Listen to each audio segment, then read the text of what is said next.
પોતાને પણ એવું જ હોય કે ભાઈ આપણે ફેસિલિટી ઘરમાં ભોગવતા થઈ ગયા હોય તો પછી એને ના મળે તો આપણને તકલીફ થતી હોય તો સામેવાળાને તકલીફ થાય એવું સમજીને આપણે કામ કરવાનું. કામ બે પ્રકારથી છે કે એક નવા આયોજનો તો છે જ, પણ જૂના જે આયોજન એટલે કામો થઈ ગયા છે તમારા, એની શું પરિસ્થિતિ છે, એ કેવી રીતે ક્યાંક ને ક્યાંક હેરાન કરે છે, જૂના થઈ ગયેલા કામો ક્યાંક ને ક્યાંક હેરાન કરે છે, એ બંનેનું ધ્યાન રાખવાની જવાબદારી આપણી છે. ના, હમણાં તો પેટર્ન પણ એવી બની ગઈ છે કે ભાઈ વરસાદ જ્યાં પડે ત્યાં એક ધારો પડી જાય. અમદાવાદમાં હું વિસ્તારમાં ગયો હતો. હવે એ વિસ્તાર નગરપાલિકાનો વિસ્તાર હમણાં જ મહાનગરપાલિકામાં ભેળવ્યો અને મહાનગરપાલિકામાં ભેળવ્યો. હજુ એની ફેસિલિટીઝ બધી ધીમે ધીમે મહાનગરપાલિકા એમાં વધારી રહી હોય, પણ જે વરસાદ પડ્યો 21 ઇંચ વરસાદ એક જ જગ્યાએ નગરપાલિકા વિસ્તારમાં, એટલે એની કોઈ કેપેસિટી ના હોય, મહાનગરપાલિકાની એ કેપેસિટી ના હોય કે આટલો બધો વરસાદ એક જ ધારો એક જ વખતમાં પડી જાય. પણ પછી એ પાણી ઉતરી જાય અને જ્યાં ભરાઈ રહેલા હોય તો એ બેની વ્યવસ્થા શું થાય? આ જે વસ્તુ તમારે બધાને હવે ભાર મૂકવાની વાત છે, એની જ આજે વાત કરું છું. એક બીજું કે રોડ ઉપર ભૂવા પડે છે, ભૂવા, તો એના માટેનું પણ આયોજન થવું જોઈએ અત્યારે ટેકનોલોજીનો ઉપયોગ કરીને કે ભાઈ ભૂવા પડવાનું કારણ શું, કે ભાઈ આપણે જે પણ જમીનની નીચે આવતી સગવડો અને એની ઉપરનું આપણું ધ્યાન, એ બેમાં ક્યાં આગળ વધારે ઓછું હોય એના કારણે આ તકલીફો પડતી હોય. અને એક કારણ કે ભાઈ મેઇન હોલ અને મેઇન હોલની આજુબાજુ, મેઇન હોલ ઘણા બધા ઊંડા હોય છે એક તો, અને એ ચણતરની ઈંટોના કારણે હવે મને લાગે છે આપણે પેલા ગેસની પાઇપો બહાર કાઢતા તો એ બંધ કરી દીધી છે, એટલે એ પણ ગેસ અંદર બને ને એના કારણે ઈંટો ખવાઈ જાય અને જે પાણીના લીકેજ અને ધીમે ધીમે ભૂવાનું સ્વરૂપ ધારણ કરે. તો એનો પણ ઉપાય આપણે આજથી શોધવો જોઈએ અને ફરીથી એની ઉપર કામ થવું જોઈએ. પૈસાની અને બજેટની વાત તો માનનીય વડાપ્રધાનશ્રીએ 2005માં શહેરી વિકાસ વર્ષ શરૂ કર્યું. એ પહેલાની તમે કોઈ પણ નગરપાલિકાની ફાઇનાન્શિયલ કન્ડિશન જોઈ શકો એવી છે કે ભાઈ તમે કોઈની પાસે, મહાનગરપાલિકાની વાત નગરપાલિકાની વાત, કોઈની પાસે એવા પૈસા જ નહોતા. મને ખબર છે ત્યાં સુધી હું 99માં મેમનગર નગરપાલિકામાં હતો ત્યારે કેટલાનું બજેટ હશે અહીંયા નગરપાલિકા વાળાને? કોઈને અત્યારે આંકડો બોલી શકાય એવો છે કોઈને? નગરપાલિકાનું બજેટ કેટલાનું હશે? આંકડો તો બોલો. 3 લાખ. 3 લાખનું બજેટ, 3.5 લાખનું બજેટ.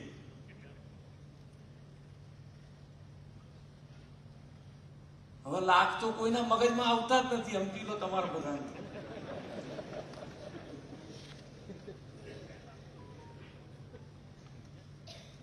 હમણાં કોઈને કહી દઈએ કે આપણે તમને 10 લાખથી વધારે બજેટ નહીં આપીએ તો બધા ફટોફટ રાજીનામું આપીને ઘેર જ જવાનું કરે.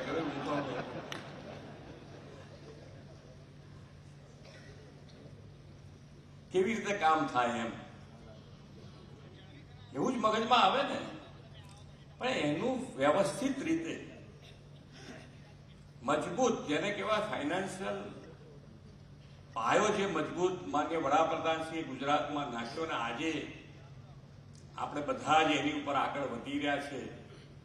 અને બજેટ અહીંયાથી હું જોતો હતો તો બધા લગભગ નાની નગરપાલિકાઓના જે લિસ્ટ છે ને એને 4-4 કરોડ 5-5 કરોડ 6-6 કરોડ રૂપિયા આપવાના છે.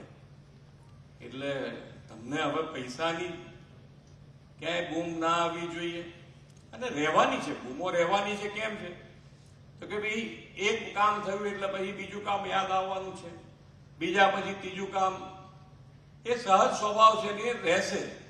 પણ તમારું આયોજન જેટલું કરો, જે કામનું આયોજન કરો, અહીંયાથી બધાની જ તમે જેને જેને સાંભળ્યા હશે બધાએ કીધું છે કે ક્વોલિટી ઉપર આપણે કામ કરવાનું છે.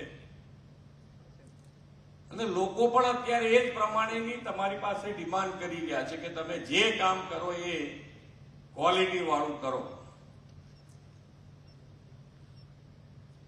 અને ચીફ ઓફિસર છે કે ભાઈ નગરપાલિકાના પ્રમુખ છે કે મહાનગરપાલિકાના મેયર હોય કે કમિશનર હોય, બધાએ સાથે મળીને ત્યાં સાઇટ વિઝિટ પણ કરવાની આવશ્યકતા છે. જેટલા કામો થતા હોય એ બધાની સાઇટ વિઝિટ થવી જ જોઈએ. કોણ કામ કરે છે, કેવી રીતે કરે છે, એવું કશું ચલાવી નહીં લેવાનું.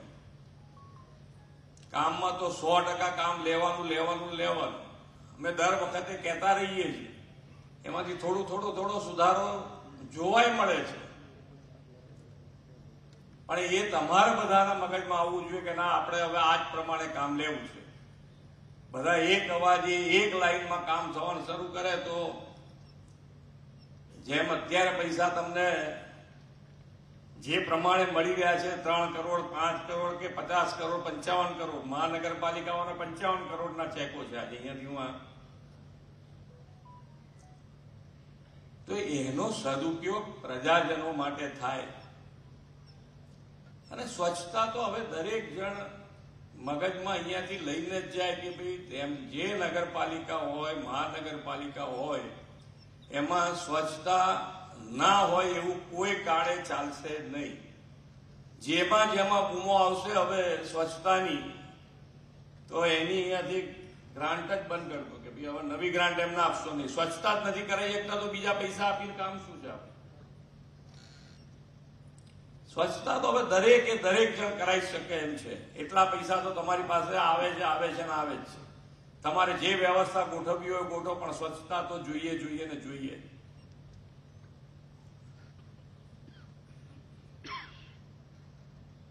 પહેલાનું બજેટની હું વાત કરતો તો મેં જોયું તો અમદાવાદ મહાનગરપાલિકાનું બજેટ જ્યારે સાહેબે શહેરી વિકાસ વર્ષ શરૂ કર્યું ત્યારે કેટલાનું બજેટ હતું?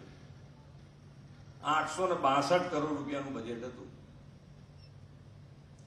અને આજે 18,000 કરોડ રૂપિયાનું બજેટ છે. મેયર જો તમારે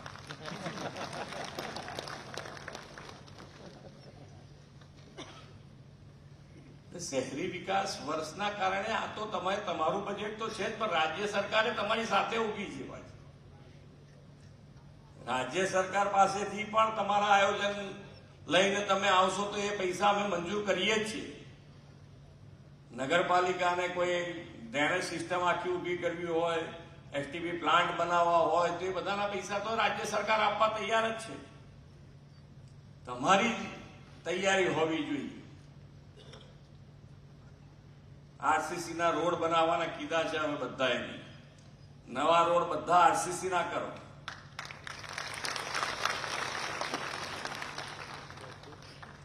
કારણ કે ડામરનો રોડ દર વર્ષે બનતા જતા હોય, એમાં 3 વર્ષ કે 5 વર્ષની ગેરંટી હોય, એટલે ગમે તે એક રોડ તો તૂટેલો તૈયાર થઈ જ ગયો હોય ચોમાસામાં. એટલે પછી એ તૂટેલો રોડ તો બૂમ પડાવે જ. ભલે બીજા રોડ સારા છે એની સામે તો કોઈ જુએ નહીં ને.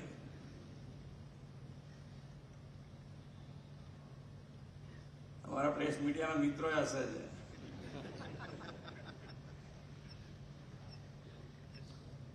પણ આપણે તો એ બતાવે એ જોઈને બી કામ કરતા રહે કે ભાઈ આપણે એ જે બતાવી રહ્યા છે તો આપણે ત્યાં જોવા નથી જવું પડતું, તરત આપણને ખબર પડે, ને ખબર પડે તો તરત કામ થાય. આપણે પ્રજાજનોનું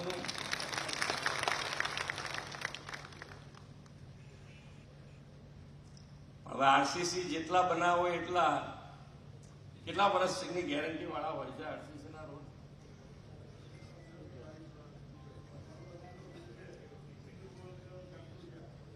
પણ આમાં પ્રોબ્લેમ જુદો થાય ને, જવાબદારી વાળો ક્યાં જતો રહ્યો છે ખબર પડે.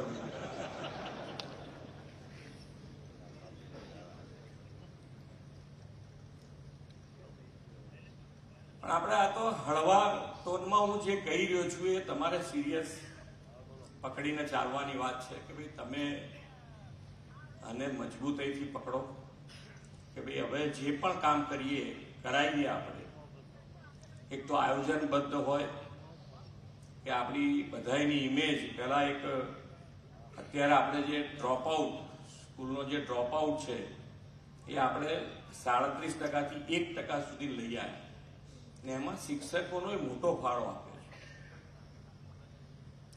એવી જ રીતે આપણે પણ મહાનગરપાલિકાની એક ઇમેજ બની ગઈ છે.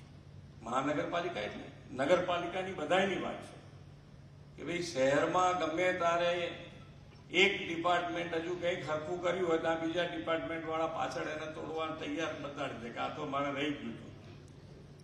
એટલે એ ઇમેજમાંથી બી આપણે બહાર આવવું પડે.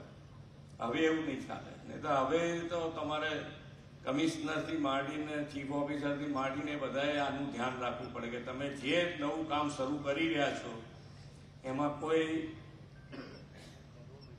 બીજા ડિપાર્ટમેન્ટનું કામ એની અંદર કરવાનું બાકી છે કે નહીં, કે જેના કારણે એ વસ્તુ ખોદવી પડે. રોડ નવો બનાવતા હોય તો ગટર લાઈન નાખી છે, પાણી લાઈન નાખી છે, જે નાખવાનું હોય એ બાકી હોય તો.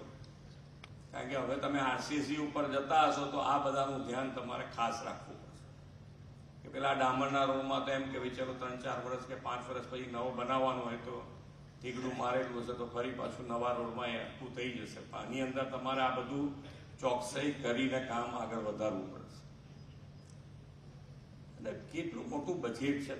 તમે બજેટની અમે અહીંયાથી કહીએ છીએ કે શહેરી વિકાસમાં પણ બજેટ એટલું છે કે હવે તમને પૈસાની દ્રષ્ટિએ તમારા આયોજનમાં તમારું જે બજેટ આપ્યા પછી તમારા આયોજનમાં નવું કંઈ પણ મોટું કામ આવે તો એ રાજ્ય સરકાર આપે, અને છતાંય રાજ્ય સરકારને પૈસાની તકલીફ ના પડે એવું સુદૃઢ આયોજન બજેટમાં આપણે કરતા હોઈએ છીએ. એટલે ફાઇનાન્શિયલી હવે તમારે કોઈ ગુમ નહીં. અને પ્રજાજનો માટે પણ આ જ વિષય છે કે ભાઈ આપણે જે વિકસિત ભારતની વાત કરતા હોઈએ તો નાની નાની કમ્પ્લેન આપણા માટે હેરાનગતિ મોટી ઊભી કરે છે. એટલે મહાનગરપાલિકાઓ હોય કે નગરપાલિકાઓ, એનું દરેકનું આયોજન એવું જ હોવું જોઈએ કે સેવા જે છે એ સિટીઝન સેન્ટ્રિક, ટ્રાન્સપરન્ટ, એકાઉન્ટેબલ અને ટેકનોલોજી ડ્રીવન હોવી જ જોઈએ. એ સમયની માંગ છે.